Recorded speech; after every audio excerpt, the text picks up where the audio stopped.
ചില കുട്ടികൾക്ക് ഹാക്ക് ചെയ്തിട്ട്, വളരെ ശ്രദ്ധിക്കണേ, ഉമ്മന്റെ ഫോൺ ഹാക്ക് ചെയ്തിട്ടും ഉപ്പന്റെ ഫോൺ ഹാക്ക് ചെയ്തിട്ടും അവരുടെ രഹസ്യങ്ങൾ അറിയാവുന്നത് കൊണ്ട് കുട്ടിക്ക് പിന്നെ പരസ്യമായി രഹസ്യങ്ങൾ ചെയ്യാനുള്ള തോതിലേക്ക് എത്തുന്നു. ഞാൻ പറഞ്ഞങ്ങൾ വളരെ ശ്രദ്ധിച്ച് കേൾക്കണം. എന്താ ഇയാൾ ഇങ്ങനെയൊക്കെ പറഞ്ഞെന്നല്ല, ഞാൻ ഒരു സൈക്കോളജിസ്റ്റ് ആയിട്ട് പറയണം. ഈ അടുത്തിടെയുള്ളൊരു പ്രവണതയാണ്. നിങ്ങൾ എന്തിനാ മൈക്കിലോട് പറഞ്ഞു എന്നുള്ളത് നടന്നുകൊണ്ടിരിക്കുന്നു. ഉമ്മന്റെ ഫോൺ എടുക്കുന്നു, എന്നിട്ട് ഉമ്മയുടെ ഫോണിൽ മേ ബി ചിലപ്പോൾ ആർക്കെങ്കിലും ഒരു ഹായ് ഉണ്ടാകാം. ചിലപ്പോൾ ആരോടെങ്കിലൊക്കെ എന്തെങ്കിലുമൊക്കെ സംസാരിച്ചിട്ടുണ്ടാകാം. ചിലപ്പോൾ അതൊക്കെ അവർ ഡിലീറ്റ് ആക്കിയിട്ടും ഉണ്ടാകാം. പക്ഷെ അതിനെ വീണ്ടും റിക്രിയേറ്റ് ചെയ്തെടുക്കാൻ നമ്മുടെ കുട്ടികൾക്ക് സാധിക്കുന്നു. നമ്മുടെ കുട്ടികൾ, നമ്മൾ 10 വർഷം മുമ്പേ വാട്സപ്പിൽ നിന്ന് എന്താണോ ഡിലീറ്റ് ചെയ്തത്, 13 വയസ്സുള്ള കുട്ടിക്ക് അത് റിക്രിയേറ്റ് ചെയ്തെടുക്കാൻ പറ്റും. അവർക്ക് AI അറിയാം. അതുകൊണ്ട് വാപ്പയും ഉമ്മയും നല്ല രീതിയിൽ നടക്കുക എന്നത് നിർബന്ധമായ ഒരു കാര്യമാണ്. വാപ്പ രഹസ്യമായി എന്തെങ്കിലും മോശപ്രവൃത്തിയിലുണ്ടെങ്കിൽ ഉറപ്പിച്ചോളൂ, നമ്മുടെ കുട്ടികൾ അത് മൊബൈലിലൂടെ തിരിച്ചറിയും. അതുകൊണ്ട് വാപ്പയോടുള്ള അറ്റൻഷൻ എന്ന് പറയുന്നത് അവർക്ക് നഷ്ടപ്പെട്ടു പോകും. ഞാൻ ഈ പറയുന്നത് എന്തെങ്കിലും പറയാനല്ല, ഇതൊക്കെ ഇപ്പൊ നടന്നുകൊണ്ടിരിക്കുകയാണ്. ഒരു കുട്ടി വാപ്പക്ക് ചാറ്റ് ചെയ്യുന്നു, വേറെ ഏതോ ഒരു പെൺകുട്ടിയുടെ ഫോട്ടോ വെച്ചിട്ട് അതിന് എന്തൊക്കെയോ ഇയാൾ മറുപടിയും കൊടുക്കുന്നു. അപ്പൊ ഇവനൊരു പ്രണയമുണ്ട്. ഞാനൊരു കൗൺസിലിംഗിൽ മനസ്സിലാക്കിയതാണ്. അവരൊരു പ്രണയമുണ്ട്.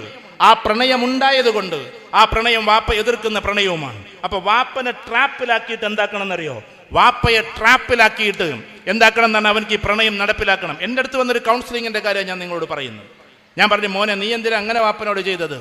ആ പറഞ്ഞു, വാപ്പൻ അങ്ങനെ ട്രാപ്പിലാക്കിയാലേ എനിക്ക് എൻ്റെ ലക്ഷ്യം പൂർത്തിയാക്കാൻ പറ്റൂ. വാപ്പയെ ട്രാപ്പിലാക്കുന്ന മക്കളുടെ കാലം, ട്രാക്കിലാക്കുന്ന അവൻ പറഞ്ഞ വാക്കതാണ്, വാപ്പയെ ട്രാക്കിലാക്കുന്ന കാലമാണിത്.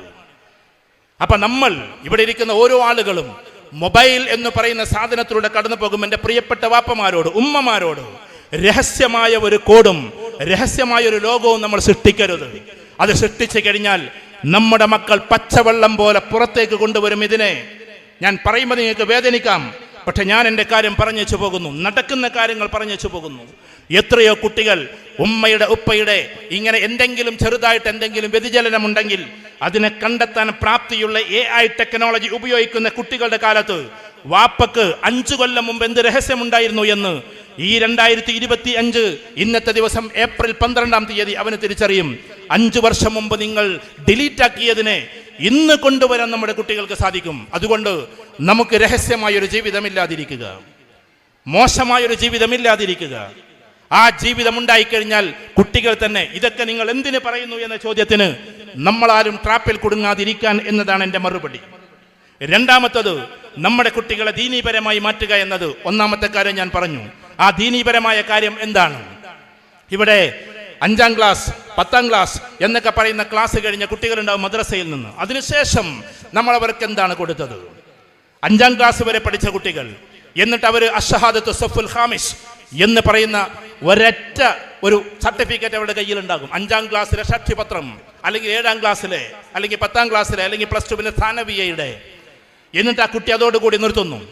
5-ാം ക്ലാസ് കഴിയാൻ തന്നെ ആ കുട്ടിക്ക് 10 വയസ്സേ ഉള്ളൂ. മദ്രസ 10-ാം ക്ലാസ്സിൽ തീരുന്നു. ആ കുട്ടി പിന്നെ പുറത്തേക്ക് ഇറങ്ങുന്നു. അതിൻ്റെ കണ്ടിന്യൂഷൻ അവനില്ല.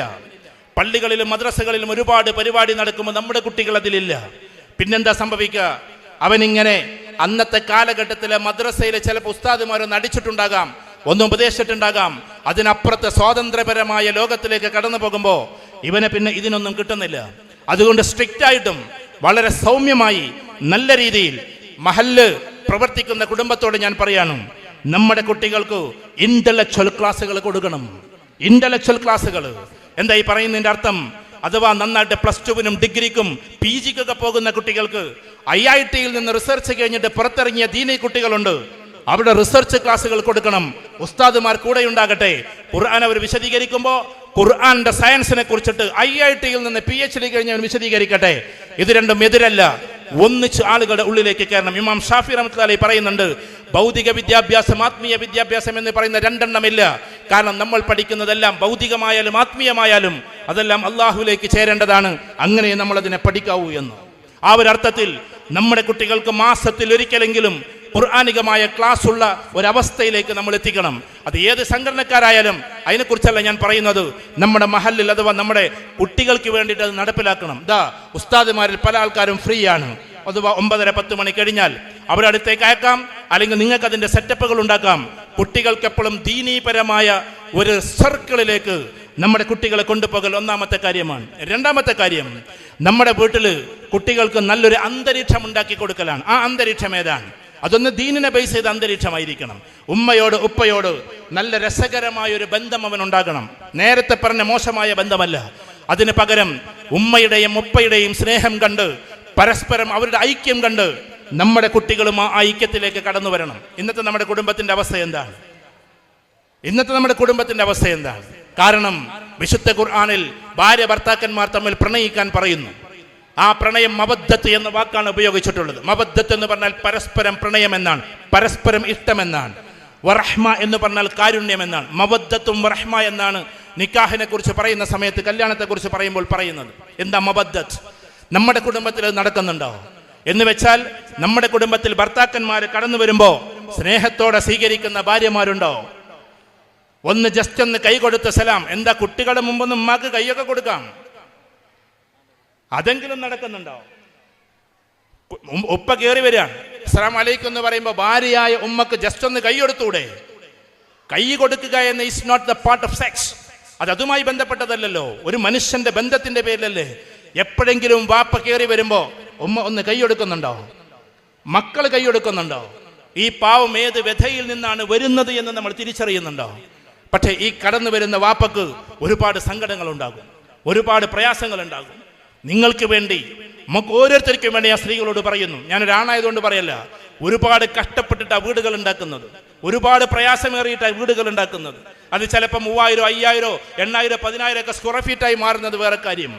ആ സ്ക്വയർ ഫീറ്റ് വീട് പിന്നീടൊന്ന് എത്തി നോക്കുന്ന സമയത്ത് ഡേർട്ടിയായി കിടക്കുന്ന അവസ്ഥയിൽ എത്ര ആളുകളാണ് ചിലപ്പോൾ പിരിയലിന്റെ വക്കിൽ വരെ വരുന്നത് ഈ കുടുംബത്തിലുണ്ടെന്ന് എനിക്ക് അറിഞ്ഞുകൂടാ. കാരണം ഒരു ഭർത്താവിൻ്റെ ഏറ്റവും വലിയ കാര്യമാണ് അവൻ്റെ വീട് എന്ന് പറഞ്ഞത്. കാരണം അവൻ്റെ ഒരുപാട് കാലത്ത് അധ്വാനത്തിൻ്റെ ഫലമാണ് വീട്. കേവലം ഒരു വീടല്ല. നമുക്കൊരു പക്ഷേ അതൊരു കേവലം വീടായിട്ട് തോന്നും.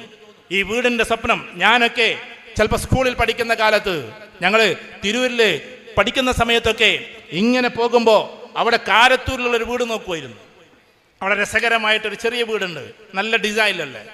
അന്നെൻ്റെ മനസ്സിലുണ്ട് അങ്ങനത്തെ ഒരു വീട് വെക്കണം എന്നുള്ളത്. ഏത് വയസ്സിൽ? ഞാൻ പറഞ്ഞത് 13-14 വയസ്സിൻ്റെ കാര്യമാണ്. പുരുഷന്മാർക്ക് എപ്പോഴും അങ്ങനെ ഒരു ചിന്തയുണ്ടാവും, ഒരു വീട് വെക്കണം, ആ വീട്ടിൽ എൻ്റെ കുട്ടികളും എൻ്റെ ഭാര്യയും എല്ലാവരും കൂടി സന്തോഷത്തോടു കൂടി കഴിയണം.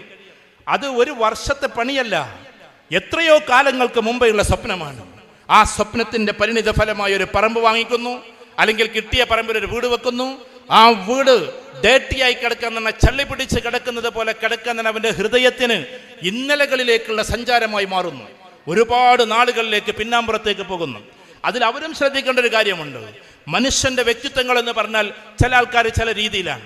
അപ്പൊ ഞങ്ങൾക്ക് സപ്പോർട്ടായി പറയാമെന്ന് വിചാരിക്കരുത്. ഹൈലി ഇന്റലക്ച്വലായ ആളുകൾ, സൈക്കോളജിയുടെ ഭാഷയിൽ പറഞ്ഞാൽ വളരെ ഒരുപാട് ഇങ്ങനെ റിസർച്ച് ചെയ്ത് ടെക്കിയായി പോകുന്ന ആൾക്കാരുടെ റൂമുകൾ ചിലപ്പോൾ നല്ല ഡിസൈനായി കിടക്കില്ല.